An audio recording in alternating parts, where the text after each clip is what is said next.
আল্লাহ তাআলা দুনিয়া মানুষকেও ভোগ করতে দিছে, জানোয়ারকেও ভোগ করতে দিছে।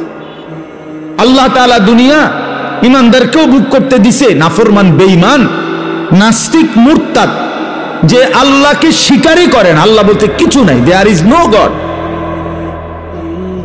অসংখ্য কাফের বেঈমান এমন আছে যাদের বক্তব্য এটা, দেয়ার ইজ নো গড, ঈশ্বর বলতে কিছু নাই। আমি তো বাংলাদেশে দেখছি একবার 4টা ছেলে, শিক্ষিত ছেলে, ওদের সাথে আমি কথা বলছি, ওরা আমারে পরিষ্কার বলছে, হুজুর আল্লাহ বলতে কিছু আছে এটা আমরা মোটেই বিশ্বাস করি না। তাহলে আল্লাহ তাআলা তো এই বেঈমানকেও দুনিয়া ভোগ করতে দিছে, দিছে না বলেন? দিচ্ছে। তাইলে আমাদের এই সমস্ত কথাবার্তার মূল মাকসাদ, আমাদের আরেকটা জীবন আছে, আখিরাত, কবর, হাসরের ময়দান, জান্নাত জাহান্নাম ফুল